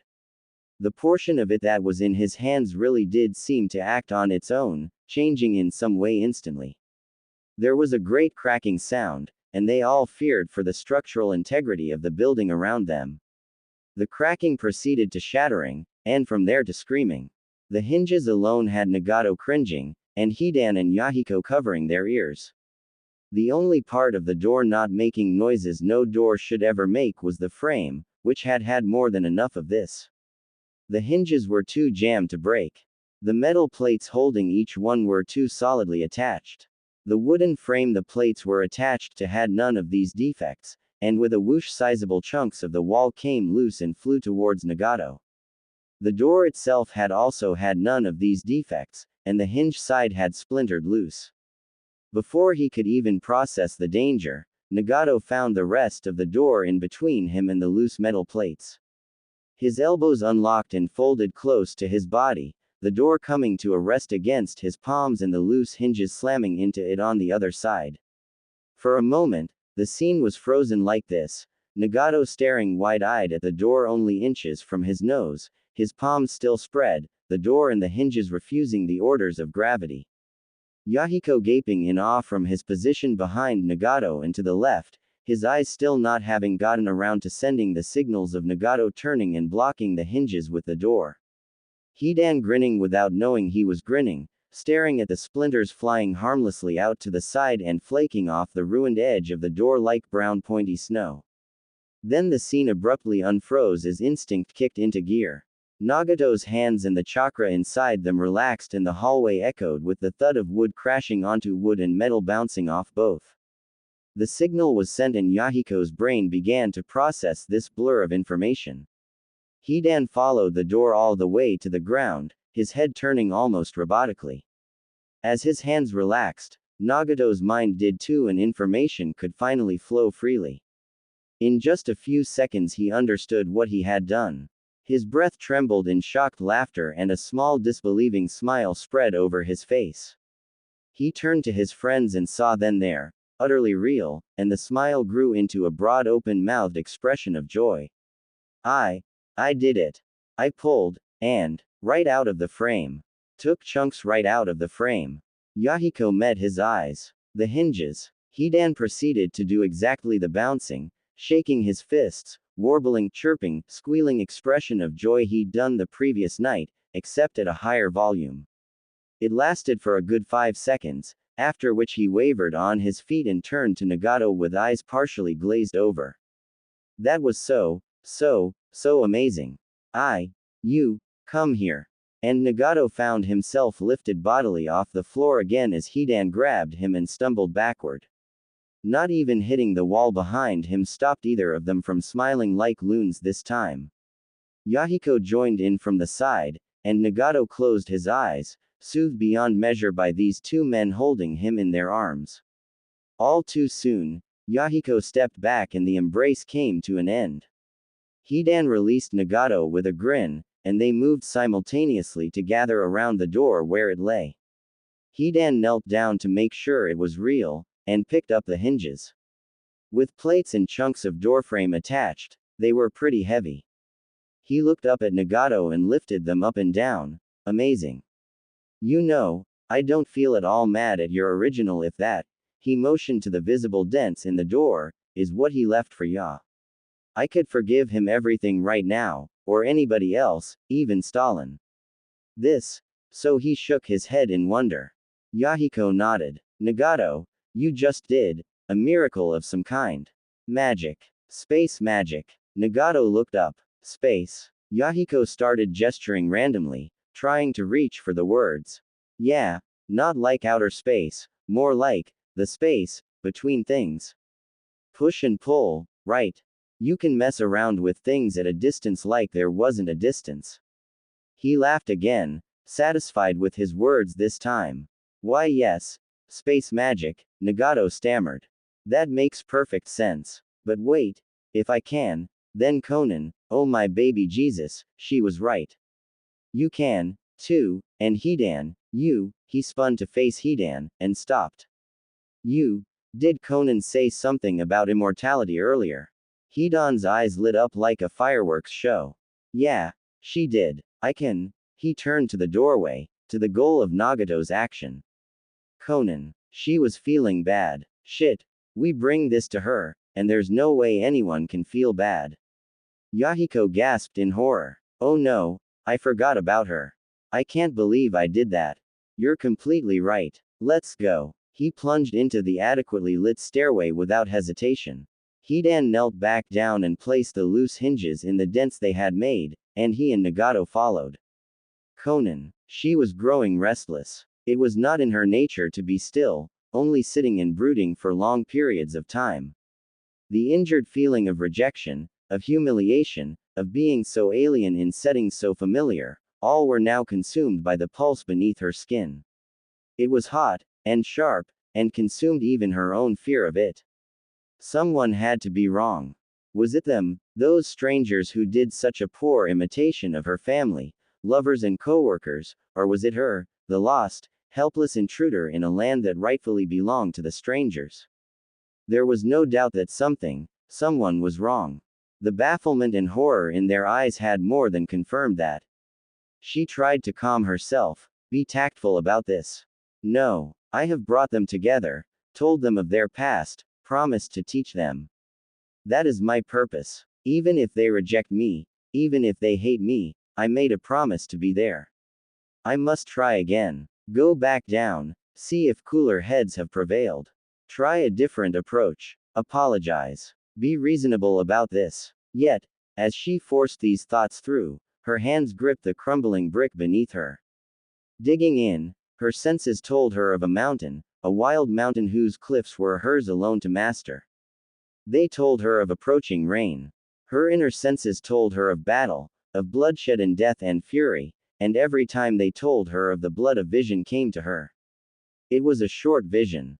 It was Yahiko rushing forward, his heart pierced by one of many very, very ordinary kunai. The vision would not stop coming. She tried imagining anything she could think of, up to and including the fabric of reality itself dissolving, in an attempt to get this state her mind was stuck in to do likewise. Are you okay, Conan? She had been wrong. Out of all of them, there was one who was just as she had known him. She could almost feel his blood spilling. He rushed forward. No, he was trying to save me. That's not. Did he hear me? Her blood boiled red hot with fury. She could feel his blood spilling from each little scratch of her nails. A growl started low in her throat. There was a change. Her senses told her of something different approaching, something that moved swiftly like the wind. Only this could break through her vision, and it did. Her blood cooled to far below its normal temperature. What was I just thinking of? Did I just now want to hurt him? How could I ever want such a thing? She felt sick. It didn't make any sense. He was just like her Yahiko, the man she had always wanted to be right beside. Wanting to hurt him was the same as wanting to hurt her Yahiko. And she had never wanted that. She had never wanted to see him hurt by anyone. There was no way she could want that. And yet her own thoughts had been clear as speech. Conan tried to think of anything else, shoved that aside. Thank the gods for that swift-moving sound. As it approached the ruined portion of the roof, Conan was able to focus on someone completely different. It helped that he spoke. Hey, Conan. Some completely cool shit just happened. Several seconds passed between that announcement and the feeling of someone coming up close behind her. In between, his tread slowed, and there was a pause between when he stopped and when he knelt down just over her shoulder. After some hesitation, a hand closed firmly on her shoulder. She smiled. She had not reacted to the first sounds, of course, because there was no need to. She could never mistake this man for another. The look she recalled in his eyes turned her smile bittersweet.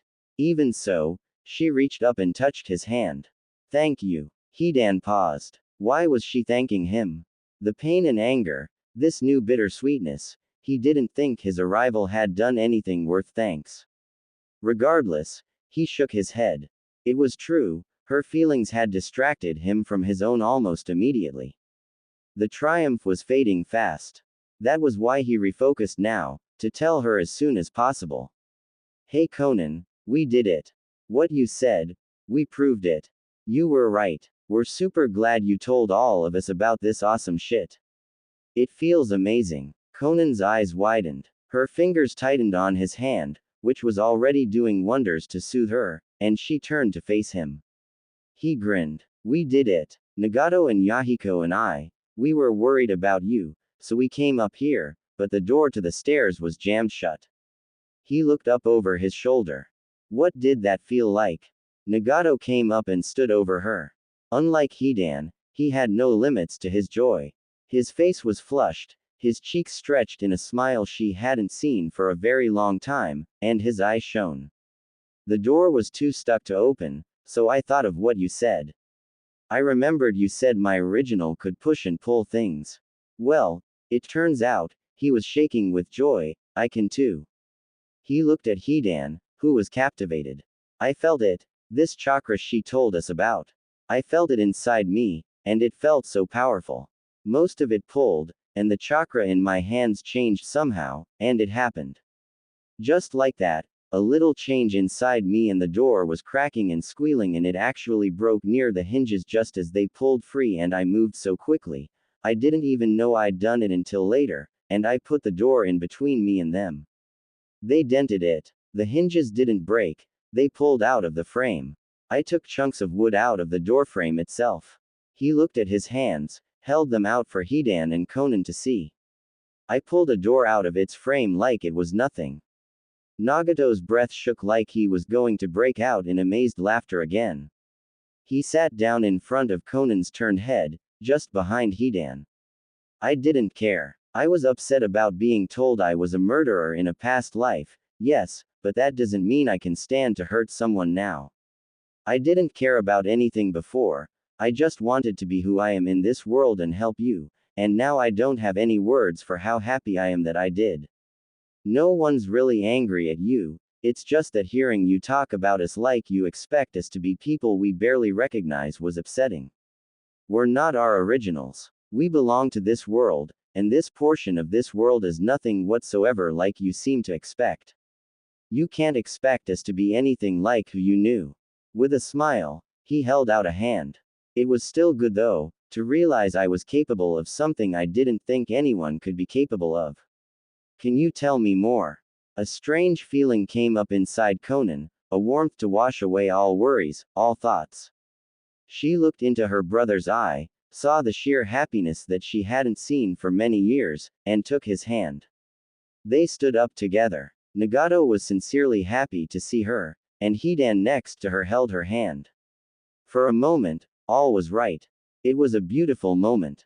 Then she saw movement all the way over to the left, where she had not looked since Hidan had put his hand on her left shoulder. Her grip loosened instantly and a bolt of pain went through her. Yahiko was the first to forgive me. He always will be. He'd continue to smile at me no matter what, wouldn't he? Support me. Save me. She saw him crumble to the ground again, sliding off Nagato's shoulder and down onto the dirt. The warmth began to boil again. Conan fought to keep her gaze on Nagato, to keep herself from looking away. She might never be able to look at her former lover without pain again, but the least she owed him was not avoiding him. Nagato's smile disappeared, and he held onto her other hand with a stronger grip. Why? Her eyes slipped off him, moving the faint trace of orange out of her field of view. Sharp, hot pain filled her every nerve. Why is he so much like his original? His original died because of how he was. Yahiko, you deserve better than that. You shouldn't. She realized then that she had outgrown Yahiko. Perhaps Nagato hadn't, but the way Yahiko could just forgive and forgive, over and over, die, as if it was all the easiest thing in the world, all of this pissed her straight off now. You don't have the right to do any of those things, Yahiko. And yet, the way he could, over and over as if it were easy, in a world awash with nations and people helpless to stop the endless cycle of their own anger, was awesome and intolerable. Absolutely intolerable. It could not have been difficult to see the change in her eyes. Nagato's joyous feeling had long since been replaced with fear and worry. Conan, I will go see how the others are doing. See if they agree with you in the slightest. Her hand slipped out of his own without any resistance, although he held as tight as he dared. Only the disturbance of the air around him marked her passing, so quick he had barely seen it. Hidan was shaking with every feeling a human could have, most of them hurting him since everyone's positive feelings had disappeared rapidly over the last minute or so. Nagato stood shocked still with his mouth still open. The way she had looked at him had been so good, they had been so happy, and then she saw Yahiko. He had a terrible feeling something was very wrong, too wrong for him to hope of solving. He looked at Yahiko, who had a sad expression on his face. Yahiko turned a little red as he saw Nagato looking, and shrunk a little into himself. He had done that before, after Conan said his original was not mentally fit enough to be a ninja. Nagato's hands began to tighten into fists, ready to defend his Yahiko by any means necessary. But then he remembered the feeling from only a few minutes before, how ready to forgive he had been, and relaxed his hands by force. Yahiko would not want to be defended with anger. For his sake, Nagato's ability to forgive would have to be exercised more extremely than it had ever been before. He swore on his newly used power that he would do it, even if he wasn't able to. Especially if he wasn't able to. He turned to Hidan, who nodded. With Conan's influence gone, Hidan was much more clearly headed, so they both got up and walked over to Yahiko. Yahiko looked up at them, hurt and confused. He asked Hidan, why does she hate me? Hidan tried to find something more to say, some softer way, but couldn't. You hurt. Dude, you heard a lot. Yahiko looked down and came to a decision. Hidan, I trust you. Will you help her? Both their mouths fell open. This was extreme measures. Hidan and Nagato looked at each other. Nagato gestured for him to go on. So Hidan kneeled down in front of where Yahiko was sitting and said, I promise. I'll talk with her way past my bedtime for as long as I need to. I'll stay right next to her. I'll get her a movie or shit if she needs something. I'll do whatever I can to help her. Sure as shit, sunshine. Yahiko smiled at him. Thank you. I've never made someone feel bad just by existing before. I don't have any idea what it could possibly be. But don't worry about me, worry about her. If she ever does want to see me, let her. I'll be fine. He looked Nagato in the eye. Really? Neither of them liked the idea of that, so they maintained careful silence. Thankfully he hadn't asked for a promise. They stood up, with Yahiko looking much restored if disappointed. They started the slow walk back to the stairs down. After a few steps, Yahiko paused in mid-stride for a moment. Wait, when did I become sunshine? Deidara. As he had done many times before in a very different area of the earth, Deidara paused in mid-step. One leg remained bent off the floor, only beginning to slowly lower after no more was heard for several seconds. Sasori had stopped too and was looking up. Dei did not notice. His mind was too busy racing. Calm down, Dei. Calm down, yeah. This is not a place where you have a reason to be freaking out. That couldn't have been what it sounded like. Everyone here's peaceful. Well, everyone except Conan. Did she head upstairs? What could she be doing up there? Are we in trouble? Where's the enemy? Where's the danger? Do we need to get out of here or stay and fight? I'm unarmed. Shit. She. Deidara. That and a violent jerk on his elbow broke off this less than helpful train of thought. Deidara realized he had tensed up everywhere and failed to notice Sasori moving directly in front of him. The track of his thoughts must have been very visible. He forced himself to take a deep breath and relax. Sasori watched him carefully as his breathing slowed down and returned to normal. His complexion did too. And yet, Deidara could not get his muscles to fully untense, and he discovered a sudden desire not to continue the way they had been going. Sasori sighed lightly, patiently, and pulled on Dei's elbow again. Nothing to be gained standing here. Let's go see what that was. Deidara nodded vigorously at this course of action, and motioned down the long hallways to where he guessed the stairs had to be. They set off. Upon climbing the stairs and retracing their steps through the second floor, which proved to have nearly the same layout as the lower floor, except it had more living spaces where the lower floor had functional rooms, they came to the exact spot they had just been standing below. That was where the sound seemed to have come from as far as either of them could tell. Deidara had been sitting on the bed, thinking of Conan's words and wondering if he really wanted to stay when Sasori showed up. Sasori had seemed as close to resentful, angry and yet confused that Deidara had ever seen him. They had sat together on the bed, and Sasori had asked Deidara a single question. After talking in low solemn voices about the meanings and consequences of Deidara's answer, Sasori seemed to be mostly resolved. At that point they had left the room and Sasori had mentioned that he would prefer to leave this place and think some more somewhere else. So they had been heading toward the front lobby not far from Deidara's room when the sound happened. Deidara stopped almost immediately upon seeing the ruined doorway in the cross hallway. Sasori followed his gaze and froze. Deidara quickly and silently raised his hand and gestured forward. They approached the door, Sasori following as quietly as he could. Dei looked into the room beyond the doorway, which was still relatively dark even with the door to the roof open at the other end. Nobody was in there. He guessed somebody had been going up to the roof, and he could think of no reason to expect it was anyone bad since the only people in the building at the moment were friendly. Sasori was lightly tracing his hand along the splintered edge of the door, looking between it and the remains of the frame. His mouth was slightly open. He moved the hinges aside, saw the perfectly fitting dents in the door beneath them. His mouth fell even more open and he shifted the hunks of metal and wood to one hand so he could trace the dents with his other, make sure they were real.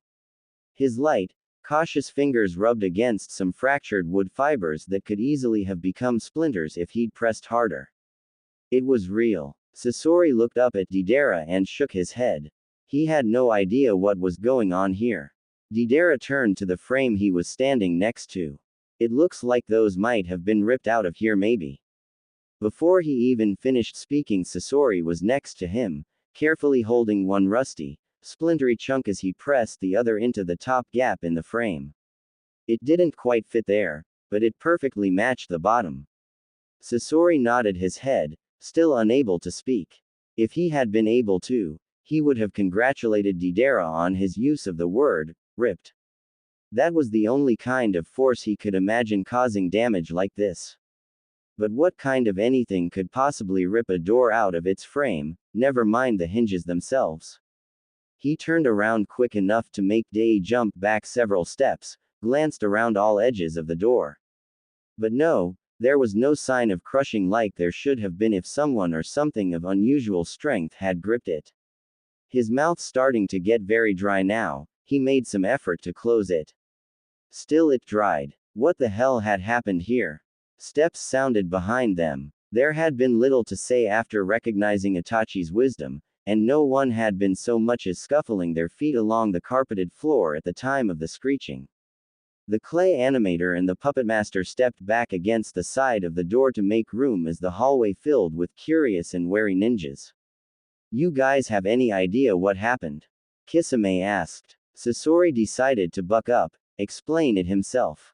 Well, I have no idea what exactly happened here. Whatever it was ripped out the door and the hinges. Hinges don't pull off nearly as easily as a door would, so that's probably what splintered it. Somehow, the hinges slammed into the door. They ripped out chunks of the frame too.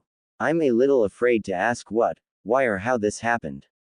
Deidara mentioned, the hinges looked gunked up to me, and the other doors open. The why is probably just so they could get to the roof. Kakuzu raised an eyebrow. I don't think the two of us, he motioned to Kisame, combined could pull a door out of a wall. Let's not even talk about those things. Itachi nodded and turned to Sasori, asked to look at the hinges. Sasori handed them to him. Itachi looked at them very carefully, trying to imagine the scene as he did so. The motion of the door, the wood splintering, he narrowed his eyes and tried to focus even more. Suddenly something happened. It was like a pulse of blood raced to his face, only it wasn't blood but rather pure warmth. He suddenly found himself imagining the door being pulled out of its frame in very vivid detail, so much so he could almost literally see it. Sasori's explanation was correct. He looked up at the other men in the hallway and had to stop his mouth from falling open. Kakuzu's body shifted just a little, and Itachi saw him turn and look in his direction before it happened.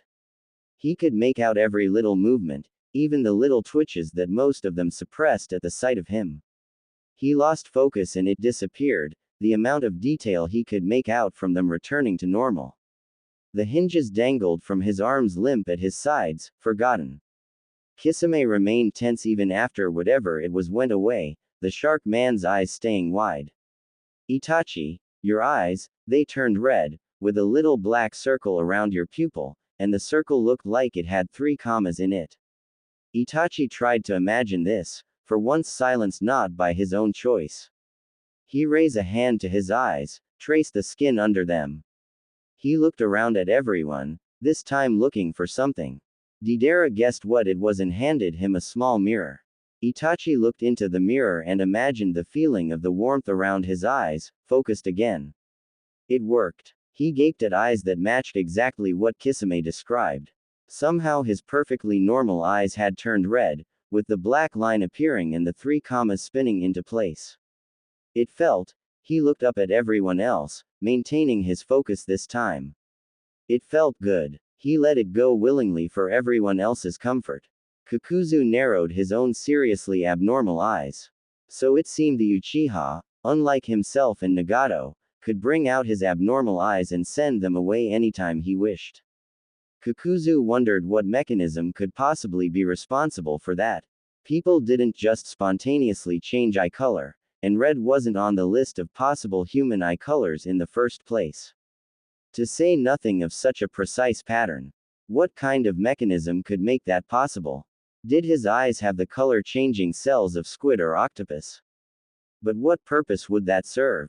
Before he could ask Itachi exactly what those eyes did, the sound of footsteps echoed from the doorway. They were soft footsteps, and several of the group who had first encountered her in a loud place or with her standing still realized for the first time just how silent Conan's way of walking was. Only the enclosed space of the stairs made the sound noticeable. Deidara shuffled aside to leave room between himself and Sasori. He would have shuffled even farther aside, had he not felt reluctant to leave everyone else's company. The air around Conan seemed to be filled with rotating blades, a heated and forceful mass of air that frightened almost everyone there. Nobody needed any indicators to know she was not in the mood for putting up with anyone else's concerns. She stopped in the doorway between Deidara and Sasori. Her face wore no expression in particular, and she looked down at the door with its splintered edge and dented wood, then sideways at the masses of metal and wood that Itachi still held. She moved as if to step over it and continue on her way, then stopped. After a quick glance and a twitch of her ear found nothing behind her, Conan sighed and lifted the unsplintered edge of the door. She appeared to be checking how thick it was. After a moment she continued to lift that edge all the way up, put her other hand carefully on the splintered edge, and lifted the entire thing easily.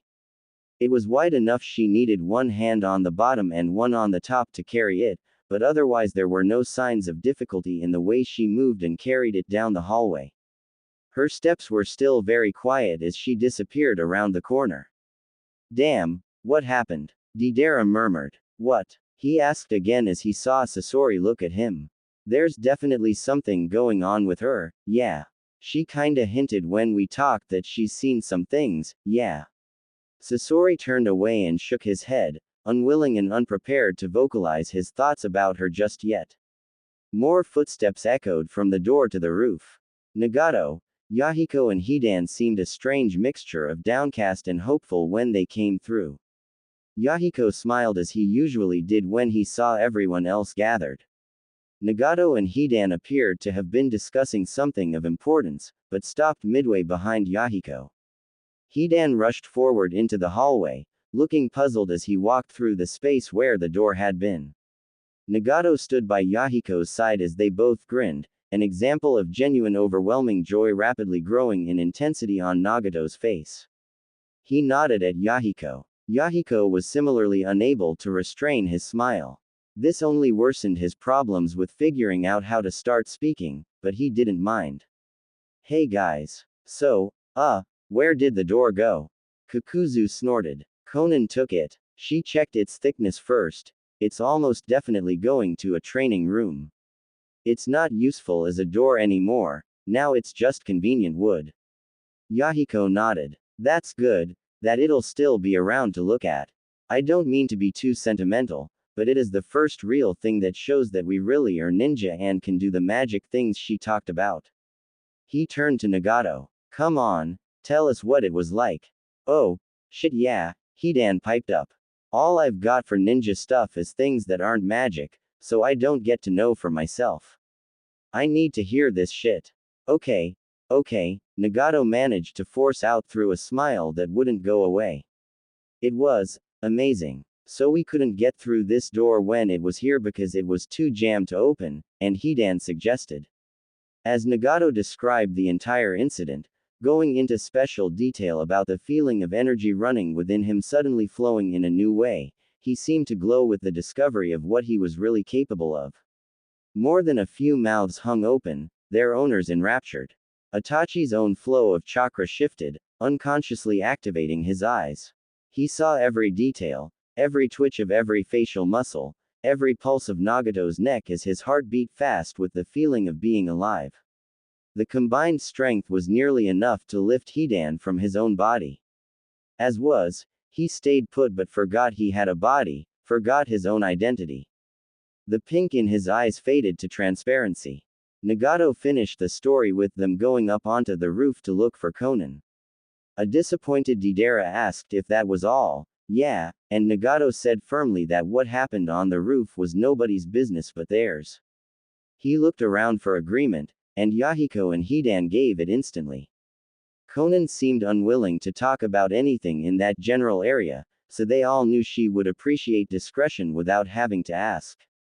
Itachi noticed a minor twitch of the eye, little movements of the hand, in some case barely visible jumps of the muscle beneath the skin that no one else could possibly have seen. Most of them indicated Yahiko. The smiling man's face seemed just a little strained, shaken. Actually, with his eyes activated, Itachi could see that none of the three were precisely as cheerful as they seemed to be. The joy was genuine in the moment, but even Nagato was unsettled now. Something important was going on. Itachi's eyes took in everything, but his mouth stayed shut. Kisame figured they were probably doing the right thing in not speaking of it and nodded his agreement. He then looked to Itachi and several fingers on his left hand jerked. Itachi. The three looked and got their first look at Itachi's activated eyes. Nagato wondered why he got eyes that could be turned on and off where Nagato did not. Perhaps it had something to do with the redness and little commas taking up much less of the eyeball than his own eyes. Nagato's eyes didn't really have an iris or anything else, after all. Probably it was easy enough for chakra to change the color of an iris, but it couldn't just add and subtract entire structures of the eye. That made some sense. He sighed. Hidan scratched his head. That looks frickin' awesome, he admitted, but isn't there anything more? Itachi wrinkled his eyebrows. Why would Hidan guess that there was more? He focused more chakra into his eyes and winced as a painful image of his best friend's limp remains being dragged from a river flashed before his eyes. The world seemed to deepen and a large concentration of chakra gathered behind his eyes, as if it wanted to be released. Could his eyes alone have their own abilities? Deidara handed over the mirror without question, and Itachi looked. His eyes now looked like some kind of three-pointed shuriken. He handed it back and attempted to drain the chakra away. As soon as he made the effort, it worked, and his eyes went back to the first level of activation, then to normal. Hidan giggled with glee. Itachi tried not to make his decision to keep an eye on the shirtless man from now on too obvious. Yahiko whispered, "That is spectacular." He somehow managed to brighten even more as he announced, "That's it. I have to find out what I can do and try it, at least once, before I say a word about making a decision. All of us should. This is a part of us we've never explored before. It wouldn't be right not to. We should allow her at least that much." After seeing the utterly trashed remains of the door and listening to Nagato's story, everyone else instinctively agreed with him. Even so, Kisame wondered if the joy of using these abilities would wear off after a while, and would the cost of living with her be too great then? Kakuzu wrinkled his face in disgust underneath the mask at the mental image of himself skipping with glee like Nagato had. He glanced sharply to his left. Hidan stopped poking his shoulder stitches and looked up, the picture of innocence. Then he looked back down at them and seemed to get a great mental image. Kakuzu had no idea how the idea of tentacles could make anyone so happy. Hidan rubbed his hands together with a sinister expression and an evil chuckle. That could not be a good sign. Sasori sighed. Fine. Being able to use strings to control things would be good, even if I never step foot in here again. Where do I have to go to get this over with? That was when everyone realized they actually had no idea where the training rooms were. Conan had evidently decided where these rooms were to be on her own. Hidan announced, "Well, let's get going then," and jumped into the middle of the group where the door had lain. His smile faltered. "OWWWW. It feels awful to be around her." He gestured toward the back of the hotel in the direction of the stairs. "You can tell where she was going from a trail?" Kakuzu asked. "No. The only reason I'm following one is to confirm it. I already know where the training rooms should be." "How? If you'd done the smart thing and looked around at the layout and shit of the entire place like I did, you would know there's only one place they could be, asshole." Hidan snapped. And like that he was gone, almost etching a path in the air around the corner. Nagato wondered how close Hidan came to becoming the people he sensed. How much of the bubbly man who occasionally felt the need to hug the nearest someone was special. He shook his head and reminded himself that Conan seemed to have very strong forces beneath the surface. Most of the time Hidan was probably exactly as unique a person as he appeared to be. But around her, Nagato reminded himself that his new friend could make his own stupidly dangerous decisions. That didn't stop him from being the first to follow. After a frenzied chase which left him wondering just how much energy Conan had to spare since this seemed to be her main way of moving, Nagato found himself placing a hand on the banister and jumping over the side of the stairs when he stopped thinking for a moment to catch his breath.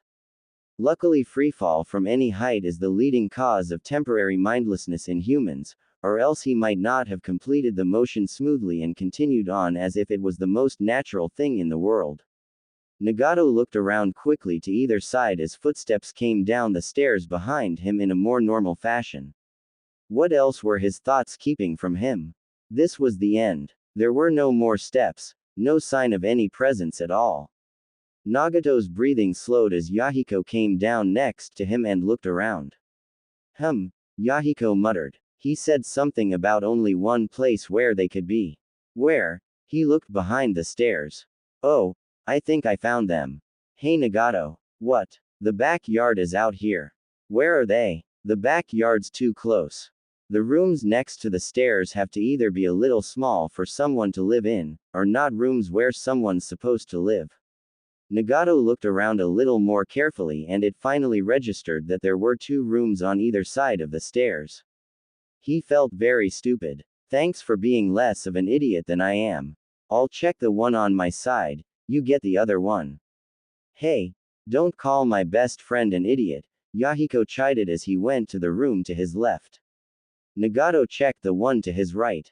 Hey, there were bars on the ceiling. Nothing else though. He left and checked out the other one.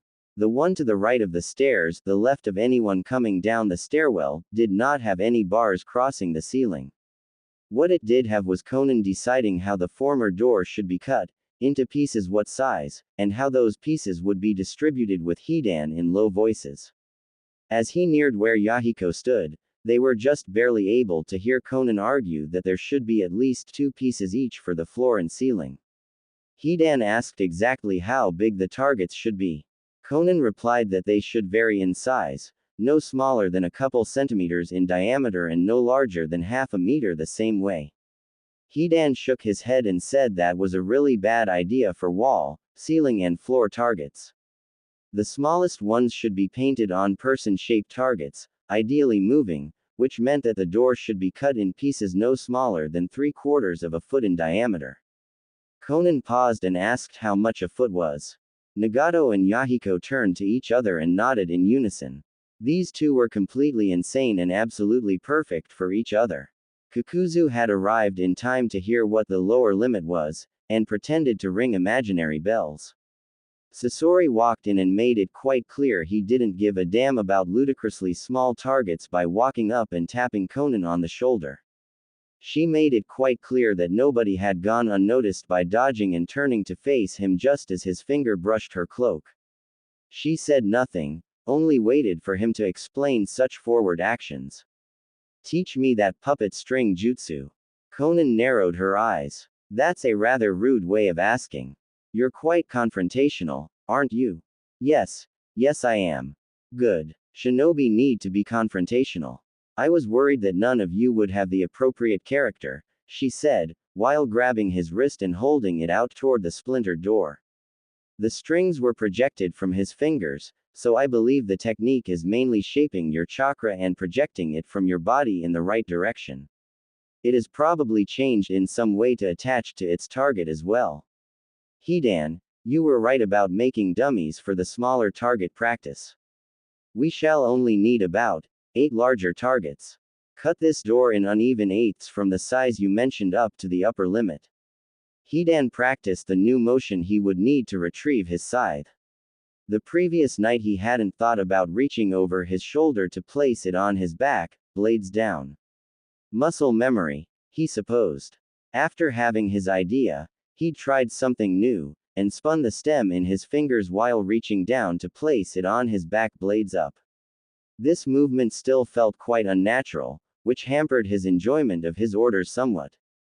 But his fingers still did the job, and it swung in a wide arc away from his body until coming up in the proper position. Ah yeah, let's cut up this shit. Watch out for splinters. Somehow he could see what the uneven eighths she asked for would look like without any real effort. Swinging it around to catch the opposite edge of the door, then pulling it back towards himself, the top little more than a foot and a half came off easily. Hidan found himself grinning without any memory of having done so, and found to his joy that he now felt about a third of the same elation Nagato had felt. So he could have the same feeling. The remaining part of the door was quickly cut in 3, then all 4 lined up on the floor. Paper clamps appeared to hold down the boards from each end. With a long, victorious slice, all of them were cut into perfect halves.